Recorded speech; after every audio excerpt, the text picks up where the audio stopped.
ಬುಡ್ಬುಡಿಕೆ ಈ ರೌಡಿ ರಂಗಣ್ಣನ ಭವಿಷ್ಯ ಒಂದ್ಸಲ ಹೇಳ್ಕೊಳ. ಕೆಟ್ಟದ್ದಾಗಿದೆ. ನಿನ್ನ ನಾಲ್ಗೆ ಮೇಲೆ ಶನಿ ಕೂತಿದೆ. ನೀನು ಸುಮ್ನೆ ಇದ್ರು ನಿನ್ನ ಬಾಯಿ ಸುಮ್ನೆ ಇರೋದಿಲ್ಲ, ನಿನ್ನ ಬಾಯಿ ಸುಮ್ನೆ ಇದ್ರು ನೀನ್ ಸುಮ್ನೆ ಇರೋದಿಲ್ಲ. ಎರಡೂ ಸುಮ್ನಿದ್ರೆ ಈ ಊರು ನಿನ್ನ ಸುಮ್ನೆ ಇರೋದಕ್ಕೆ ಬಿಡೋದಿಲ್ಲ. ನಿನ್ನ ಒಳ್ಳೇದಕ್ಕೆ ಹೇಳ್ತಾ ಇದ್ದೀನಿ. ನೀನು ನಿನ್ನ ಮಗನ ಮಕ್ಕನ 3 ತಿಂಗಳು ನೋಡ್ಬೇಡ. ನಿನ್ನ ದೇಹನ ಹುಷಾರಾಗಿತ್ಕೋ. ನನ್ ಭವಿಷ್ಯ ಹೇಳ್ತಾನೆ ನೀನು. ಇದೇನ್ ಗೊತ್ತೇನೋ, ತೋಳಲ್ವ ಕಣೋ, ತೊಲೆ.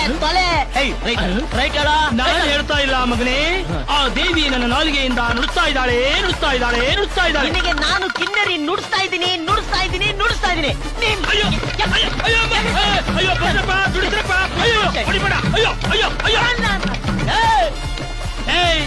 ನಾನು ಬುಡ್ಬುಡಿಕೆ ಮೇಲೆ ಆಣೆ ಮಾಡಿ ಹೇಳ್ತೀನಿ, ನಮ್ಮ ಊರವ್ರು ಕರ್ಕೊಂಡ್ಬಂದು ನಿನ್ಗೊಂದ್ ಗತಿ ಕಾಣಿಸ್ತಿಲ್ಲ. ನಾನು ಬುಡ್ಬುಡಿಕೆ ರುದ್ರನೇ ಅಲ್ಲ. ನೋಡಿ ಶಿವ